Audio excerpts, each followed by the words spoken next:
that our clean green image and our transport and our tourism could really, that would add an extra component. So if we had numerous charging stations around the state, where tourism industry, with electric vehicles would have to stop and recharge, and while it's recharging, get a coffee, etc. And I think we could see some innovation around that as well. So, but the main message I'd like to give the audience today is that we are very keen on electrification. I think it's a matter of, it's not if things are going to electrify, it's when, and we'd like to be pushing that ahead of the curve, because as I've said, it's pretty hard to justify a bridge by counting the number of people swimming. So we think we need to push it on, and we've committed $7.5 million to make it happen. Thanks.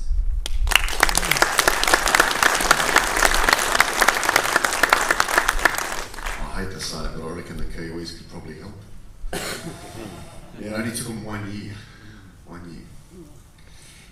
Ladies and gentlemen, and of course, no congregation of politicians is complete without the Greens, and I have to say that I have a long friendship with Andrea, so please welcome the Greens member for Bass, Andrea Dawkins.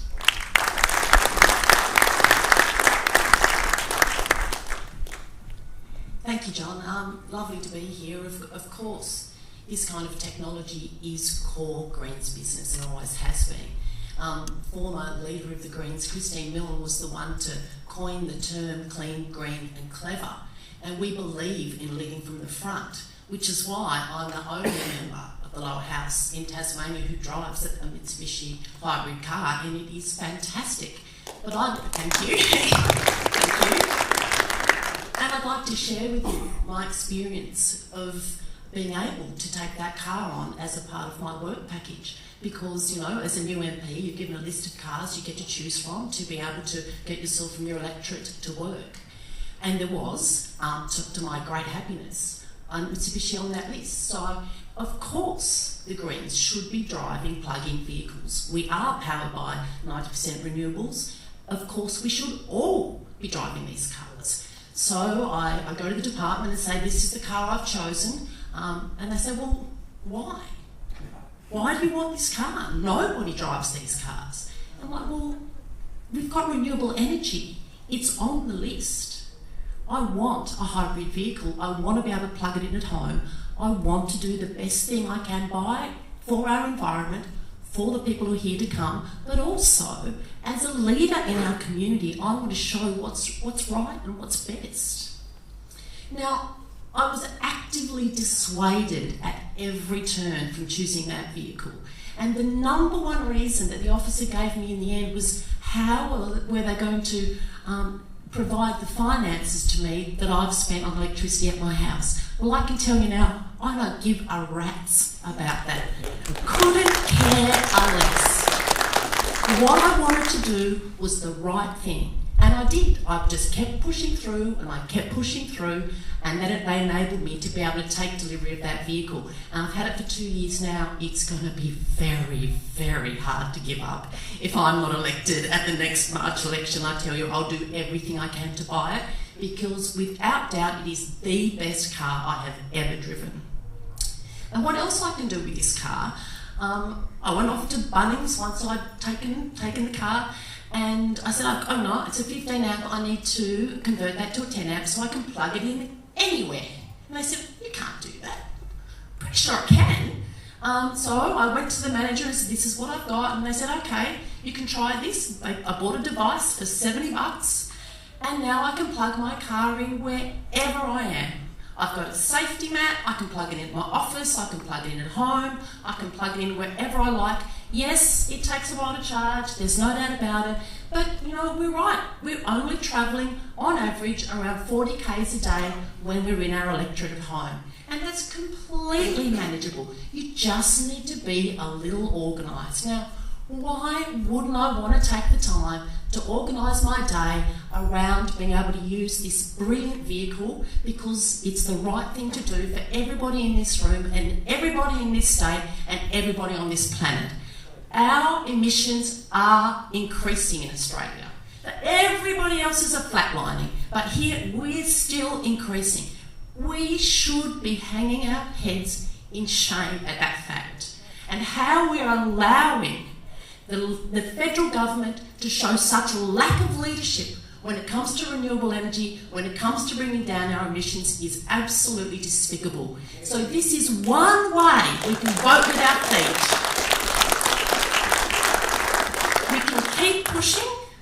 In my job, I will keep pushing. I hope Roger, I hope you too, I hope you will absolutely, next time you get a chance to get a vehicle from, through your job, get a hybrid. Why wouldn't you? You come here today and talk about having these fantastic plans and policies, but I don't see anybody else doing it, and we absolutely have to. So the Greens clearly have policy around this, very easy to find online. The Australian Greens have got a very detailed policy. We would like to be able to offer registration holidays to people who invest in electric vehicles. There's a number of ways that we will incentivise the market. We will, of course, include a luxury car tax. We like excessive profits being shared among the people. So for those who can afford incredibly expensive $150,000 cars, we will take a little bit of that money and we will share it amongst the others who want to do the right thing by the planet. We've got Dr. Rosalie Woodruff is the energy spokesperson for the State Greens. She's got a detailed energy policy around how we can incentivise the local community to be able to increase the fleet capacity. It's got to be the first thing we do. All Tasmanian fleet vehicles must be electric vehicles. It makes absolutely no sense any other way. And everybody should be encouraged to be a part of this. It is a very, very simple thing to do. We just have to make that shift.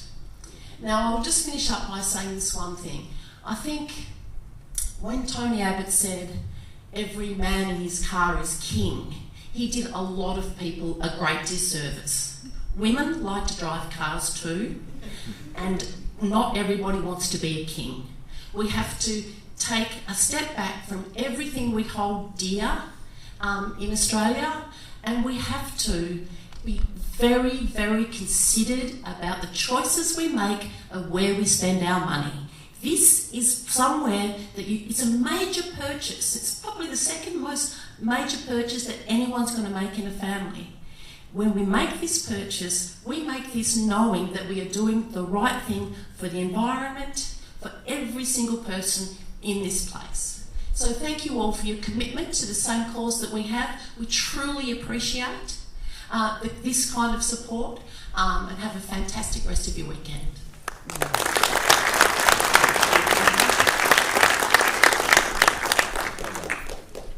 You're motivated to go and buy one right now? Yeah. The boys are here, they're ready to process orders from Mitsubishi. Scared, actually. And of course, we were talking about the cars before, because I'm looking at one as well. And the Mitsubishi, what's it called? The FEV or? Outlander P. And dare I ask, on road? Start about 56 for the standard and about 62 for the top of the range. Yeah. So there's no nervousness there, was there? Available on the government list. Thank you. For all of those of you who are going to say, is anybody else a dual? No, I'm only joking. It's not the cost, right? Because the running costs are disappointing for Mitsubishi. There's mechanics on the dole. We had Tesla's first Australian mechanic here yesterday. And I said, what do you learn? And he said, I had a sweep. And I said, why? He said, the things don't break down, nothing goes wrong with them. And I'm like, oh wow. He said, oh, it's the same with all of the other models as well. So, you know, where's the new spark plugs? Where's the oil change? Gone. So spend a little bit more at the time, but get the long-term value. That's what it's about. Share a funny story about hybrids just quickly before we get into the Q&A. When I was flying in and out of South Australia for about 6 months, I get out and show them my licence. Oh, you're Tasmanian, mate. Would you like a hybrid? It's like, so they already think we're all pretty much conscious of the environment. So here's your chance today. Ladies and gentlemen, thank you, ladies and gentlemen, for speaking so passionately and eloquently about what the government's going to do. But I always say this, whether in the room or not, if you wait for the government to make a difference to your life, you're going to be waiting too long. Take charge. It's your life, it's your budget, it's your planet, and act on it. I'm not about the planet, I'm about the back pocket. But obviously, if we're the biggest coal exporter in the world, we're part of the problem at the moment, where we could show some leadership and vision. A little bit of a Q&A. What do you reckon? Who's got questions? Anyone got questions? Okay, so we've got five absolute experts here. Young Penny. Where's Rob Manson? Rob from I Want Energy. He's a car owner. Warren Boyles. Warren converted his own car, so there's some good questions there. Richard McNeil. Richard is the head honcho from the Tesla Appreciators Club in Australia. So he really, not only does he like the car, but he's very eloquent about promoting the car. We'll drag him in the front. And obviously our three politicians can happily sit there and we'll run the microphone out to you. Young man, how are you? Very well. Good. I'm going to call your name then, aren't I? And where's young Clive Atwater? Oh, no, by all means grab a chair and call the questions out. I'll bring the microphone to you. Okay, won't be a sec. It's nice to see people enthusiastic. Yes, if you need to come down, that's great. Young Mr. Rayner and I will be running the microphones. And these are genuine questions, right? These are not a political statement. We're not here to bash anybody or pound the desk or state your cause. This is, I want to do this or I want to ask that, right? We've got the experts here. Thank you, gentlemen, and Rob and Penny for making the time available. Let's go with question one. Who's got a question? Yeah, me. Okay, just sit there, sir. Is this a question, young man? Yes. Thank you. I'm very happy to be with like-minded people. In short, my name is Ed. I came from West Australia. I've been building my car for 4 years. I drove it for 4 years. I've driven 10,000 kilometers for free. So then I came here in April for a Citroën meeting in Smithton. I wanted to leave it here for this meeting. In April, 10 kilometers out of Devonport, the electric motor burned. So the car decided to stay here anyway. Yesterday I came with a new motor, I fitted it and it's running. But when I came in April, I booked in the Spirit of Tasmania. And I went to the administration and I said to the guy, I have this electric car, can I charge it? He says, no. I said, wait a moment. I said, electric cars, that's the future. He said, you're speaking to the devoted, to the converted. I said, so, all I asked for a PowerPoint. So my question to you guys is, and especially the people in Devonport, because they run this line, we have a great spirit here today, this weekend. They call this thing the Spirit of Tasmania. Now, I know you guys, especially politicians, you should really, the Greens, you should lead by example. So for starters, every politician should drive an electric vehicle and not a hybrid, sorry to tell you. All electric is good enough. So, what are the chances in the future that the number of cars coming to Tasmania, because you have to take the ferry, or that cars driving only in Tasmania?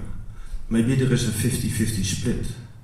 Now, what better way to sleep in a cabin and to have your car charged overnight? So you don't need a fast charger. So my question to you is that the first thing I like to do, that people who come from the mainland with their electric car, that there will be facility to charge it on the Spirit of Tasmania.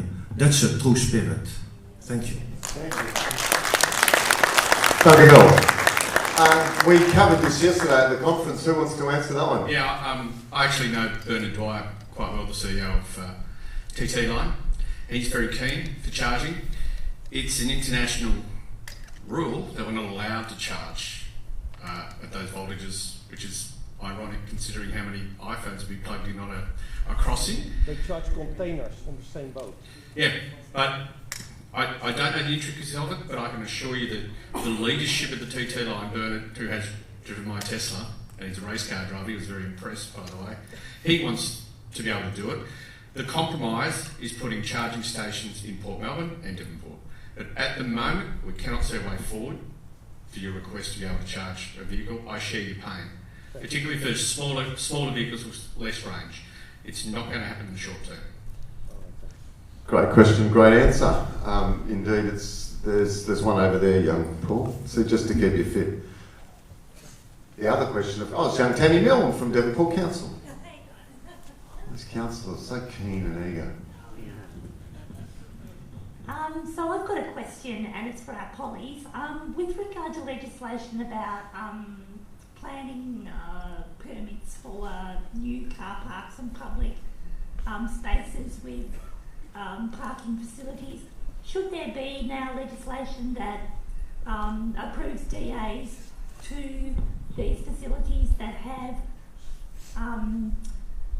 charging stations in them? So, for instance, if we're building a big mega car park, should there be in the legislation that that car park not only has to have disabled car spaces, which is a DA requirement, but also charging spaces? There's the legislation, let's just write it.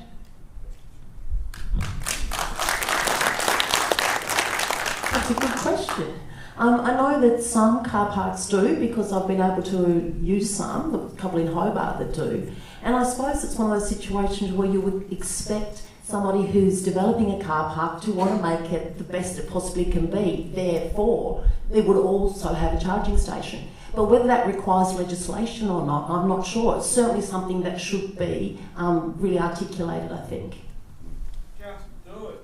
Yeah. Well, the other thing you can do is, as the Swedish are doing, is making the lampposts plug in. So we do it with parking meters.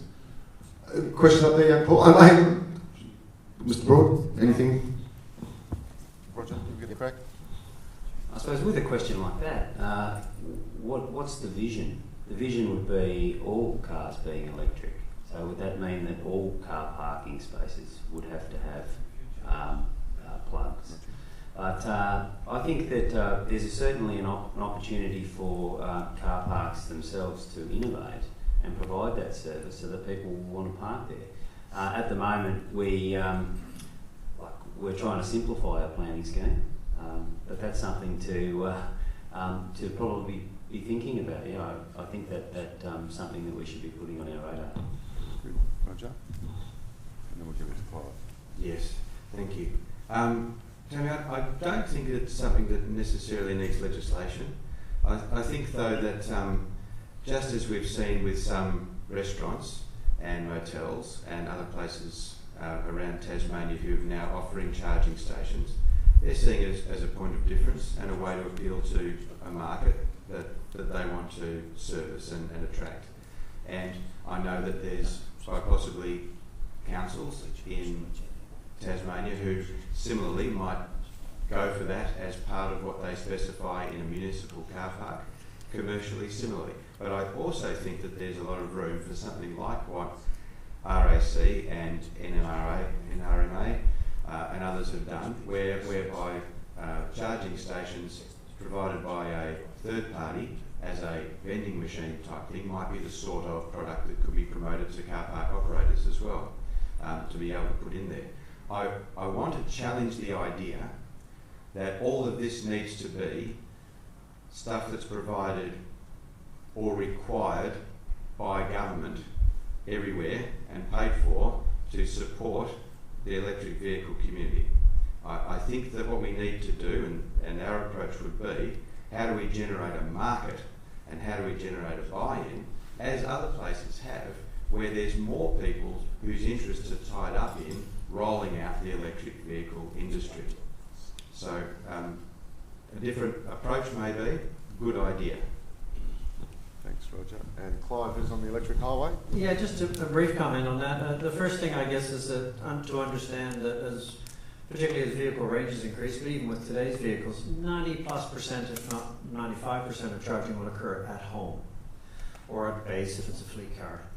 A lot of the other charging will occur at the sort of things, restaurants and things that people attract. I've got an electric car. Yes, I've used a charger in the Hobart Central Car Park.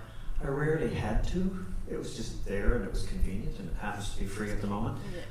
So it's not necessarily a priority. However, as far as planning and development applications, I think it's essential to look at requiring provision of electric cabling in dwellings for charging at home, because renters do not have the ownership of that property or make the investment in that. And just as we require you have to have a working stove or oven, right? That's a requirement to have charge point, or at least a cabling for charge point in new dwellings.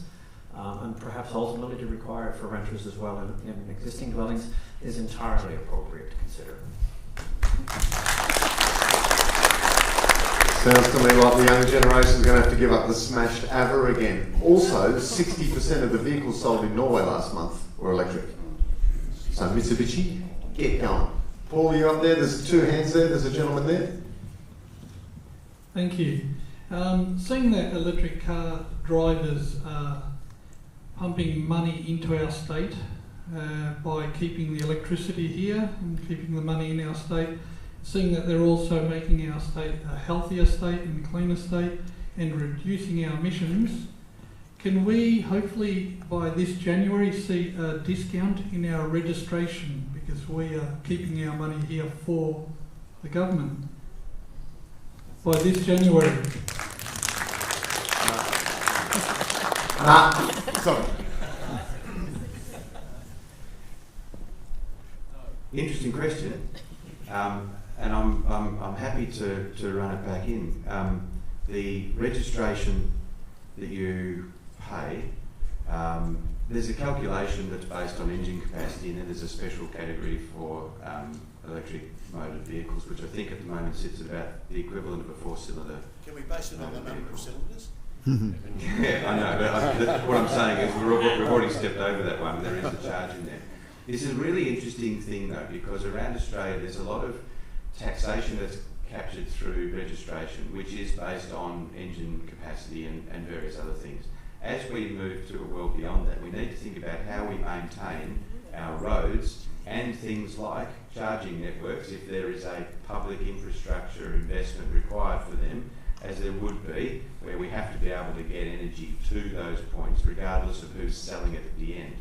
That somehow needs to come into the equation as we electrify private transport and public transport. So I don't know if what we need to do is try to, again, incentivise electric vehicles that way, or if we need to be looking, at the future, whereby the infrastructure that electric vehicles are using and requiring uniquely needs to become part of what we collect a tax for, just as we do for the infrastructure that we provide for the rest of our road and rail and transport effort. But it's a really good question, and I think it's a dilemma. I don't know if there's a really good answer to that just yet. Others might have something to say. Andrew, Shane? I can't speak on behalf of the government. I can always speak on behalf of the government. There's a young man up there, young Paul. Shane, did you want to say something? Hang on, just before we go with the new question. Just to directly answer your question, it won't be Labor doing it if it's in January, unless there's an early election, Roger. Breakthrough announcement. But when we're thinking about incentives, I think that saving a couple of $100 on your registration is probably not going to be the incentive that gets people over the line. I think that getting rid of range anxiety, having cars that are at the right price point is what's going to really make the change. So, I mean, just think about, I just think about myself personally. So I've got 3 kids. Number one thing is you had to be able, when I bought the last car, I had to be able to get 3 baby seats in the back. And I needed to be able to, to pick up and drop off and all those sorts of things. And I bought my car just before I got elected. If I'd known that I was going to get elected, I might have made a different choice, but I can't get one off the list because I'm still paying with my own. But I think that the incentives that we should be putting in place are more around charging stations, I would think, rather than what would only be $100 or so off your registration. But I could rub it in my neighbour's face to say I get $100 less. You could stop having kids too, Shane. Young man, go for it. Just the idea that sufficient infrastructure will arise from restaurants and other paying sites where you buy something and thereby have the privilege of charging isn't going to cut it once the number of vehicles increases. I think that in Tasmania anyway, most towns the parking is provided by the councils. So I think there should be an incentive or a subsidy to the councils providing charging, because not everybody lives in a house where they can actually install their own charging facility. So I think it needs to be a change in the mindset with the government if they expect third parties to provide adequate charging down the track. that a comment or a question? The question is, how many lattes do you drink while you're getting your car recharged slowly? Exactly. Is the government of a mind to change the attitude to just relying on third parties to do it? Certainly what the government is doing right now with the electric vehicle working group and the money that we've put towards that, and the opportunity to leverage with some of that other money that has been already raised by the electric vehicle community, and the contribution from Tas Networks to enable it, is to put that backbone gap-filling network in place to start things off. But what I'm challenging is the idea that that provision of charging networks and car parking spaces and incentives and rebates and all these things needs to come from government in order to get this up. I think that what we need to be able to do is enable and support and foster it, but get it onto a real commercial footing and make it as normal as possible as soon as we can. And I do, you know, an example is that if our current vehicle fleet relies on fuel from petrol stations where people go, is there not an equivalent model in the future for provision of the energy for electric vehicles? Or is it some form of, is it a public good argument that we're running instead that says it's better for the planet and the economy to have electric vehicles and displace those fuels? My guess is it's a mix of the two, and it will change over time. But I think this is one of the things that I see as a challenge, is how do we go from supporting and servicing the people who are at the pioneering edge of this new technology and ethos, and how do we make it for everyone and use it to democratise sort of electric vehicles and make it the new normal, not a special group that we're making special provisions for. How do we get it to be the normal for everyone? I think Roger put his finger on it. It's a public good question. If we had a price on carbon and we priced the cost of air pollution, a lot more people would be buying electric vehicles. Absolutely. To paraphrase, There will be no carbon tax on. Graham, did you want to ask a question or just make a comment? I just want to make a comment about the public car parking. Okay, because the nice young man up there looks like he's pushing 100, and I'm just worried that some of the questions from our members take so long that you won't get to Mitsubishi in time. I'll be brief. In Queensland, we don't need to legislate. A lot of the car parks have already started setting up free charge stations for car parks, a couple of Tesla outlets and a couple of Wall outlets. So I can think of 3 major shopping centres within 10 k's of my home that already do this. So the shopping centres are doing it without having to be told to do it. Yeah, I imagine the other states. So it'll happen here as well. So the idea of forcing car park owners to put them in, they'll do it normally. I don't think you need to force them.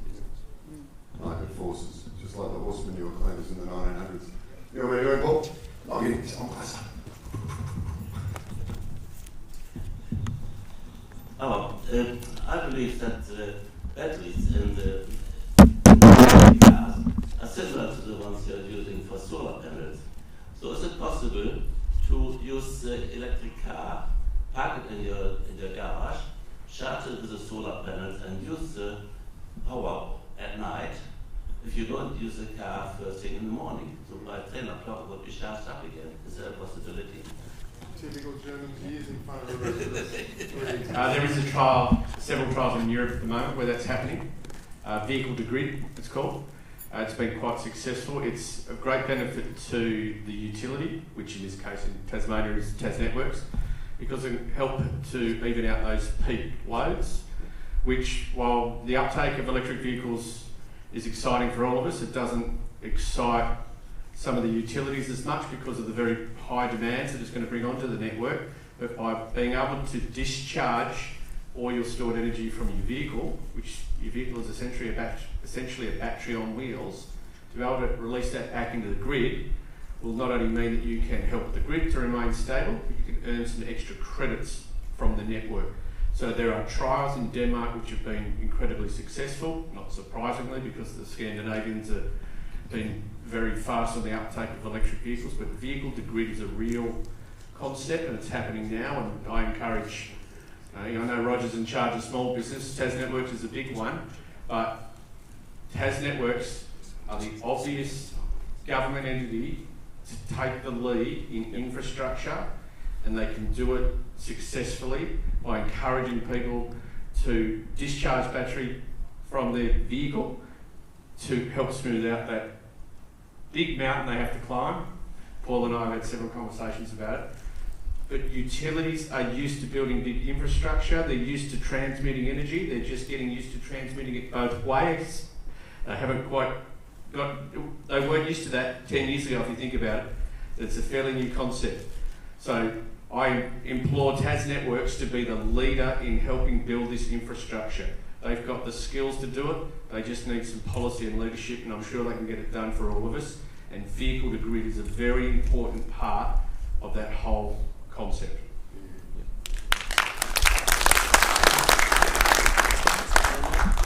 Just a question, if I heard it correctly, Norway's just 60% of the new cars were electric last month, if I heard it correctly. What's the thinking, why are they taking up so quickly? What's the difference? Why is it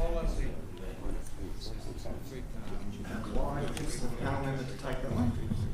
Yeah, look, I don't know. I haven't heard the 60% number. I've heard the highest is around 48 in 1 month, but and it depends on what category of vehicles you include, a few ifs and buts. Why are Norway ahead? Norway has been advocating for and incentivizing, if that's the word, electric vehicles for nearly 20 years.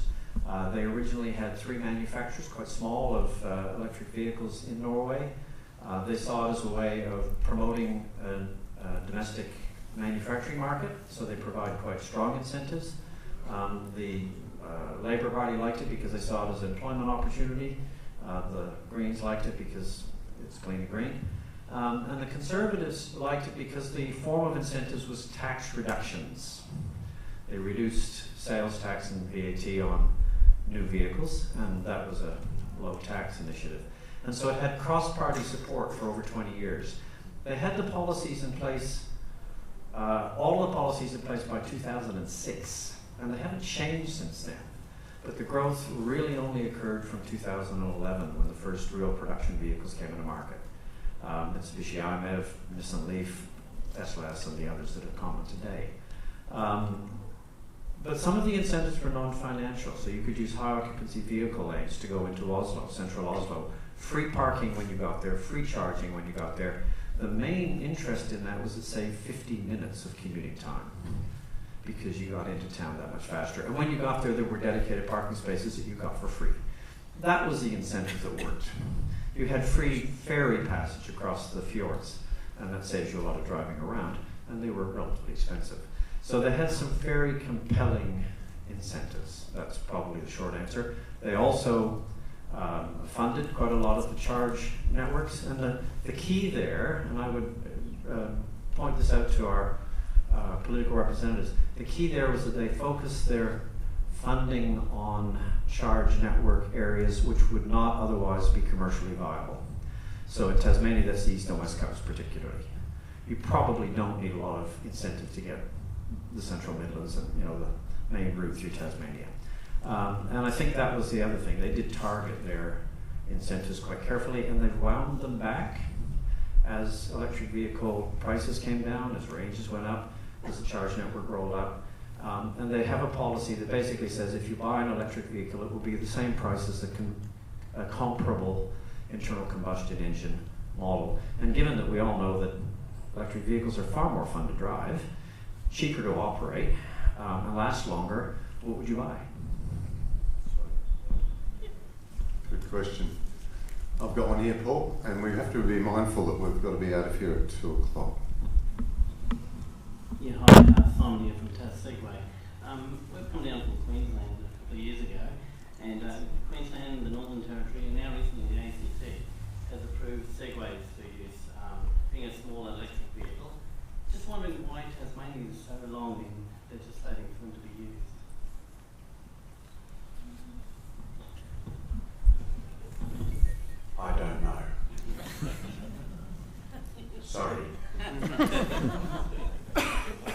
you for an honest response. We've got 3 vehicle owners at the front. Has anyone got a question about how do you pick a car? I thought that might have been the big one. Young man, did you have a question as you're coming down the stairs? Well, let's have it. As electric vehicles will be the future, I would like to propose a Tasmanian electric challenge for students right across Tasmania. I'm a design and technology teacher, but I innovate, can't help myself. And I would like to see some support for a state-run electric vehicle challenge. So the question is, I need some admin support. We can build the vehicles, no problems. $300 a pop.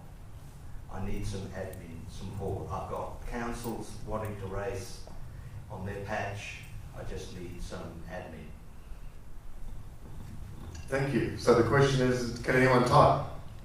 I do try and wrap these up and make them relevant. I've got a funny feeling. Do we really have to be out of here at 2 o'clock exactly? It will take some time to clear the room. It's a shame because the camera just got here. Are we out by 2? Definitely? Definitely? Okay. And young man, one more question. That'll be the last one. Well done. Currently, one of the blocks to buying an electric car is the very high import duty. And I can't help getting the impression that import duty on a car would be a lot lower if it were a coal-fired one. Can anything be done about this high all cars are now imported into Australia. Can anything be done about this high import duty? Good question.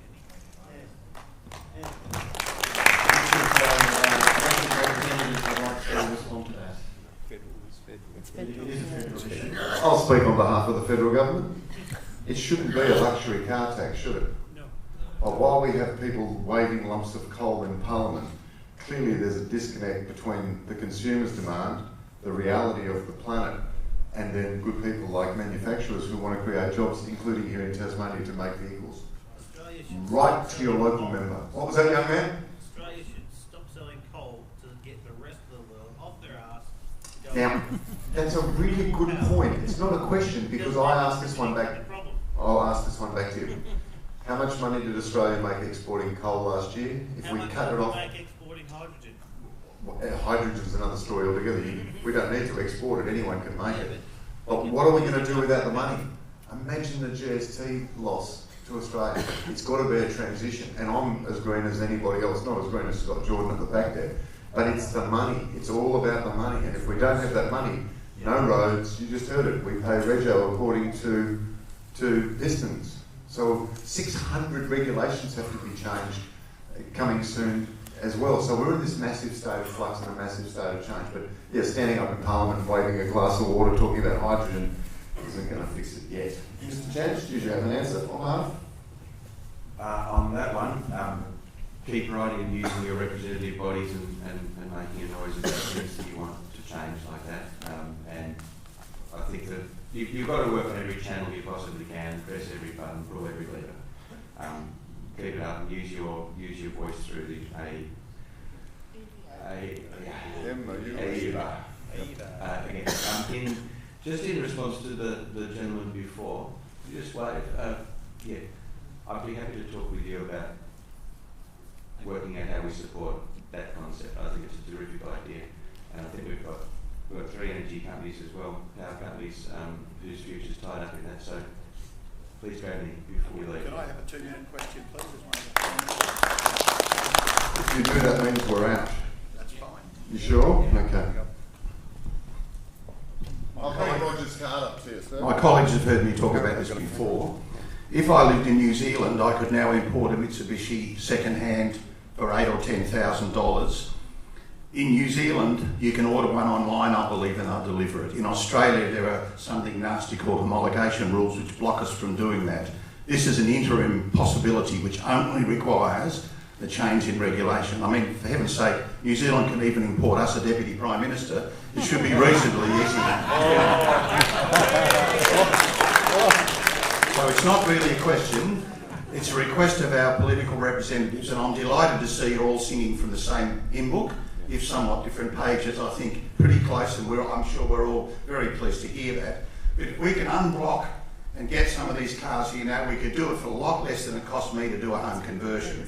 When I did my conversion, you could not buy an electric car in Australia at all. We had to make our own. So all we're asking is to look at the regulations. They're, after all, not supporting a car industry anymore. There seems to be no good reason at all, except presumably vested interest. Thank you very much. Thank you. Ladies and gentlemen, an invigorating session, sir. The annual general meeting's on in about an hour and we have to get out. But I'll just call on Edward Booth, the outgoing National President of the Australian Electrical Vehicle Association, to close it out, because I know the cameras are here and they want to get him. Thank you. Very briefly, I've had nothing to do with the running of this or setting it up. I'm a wash-in from the North Island, but I have never been prouder to have been the president of an organisation such as this, to have been able to preside over, however unworthily, for such an excellent effort, and I couldn't finish this event without thanking the committee and all the people involved with putting this on, because it really has been a fantastic credit to you all. And thank you all for coming, because you've been just great. Well done, Ed. Thank you, ladies and gentlemen. Please thank our three parliamentarians. Thank our sponsors, Shannons. Thank our enthusiast panel. And thank you all for attending today. See you next year in Queensland. Just speak slow when you're up there. Well done, mate.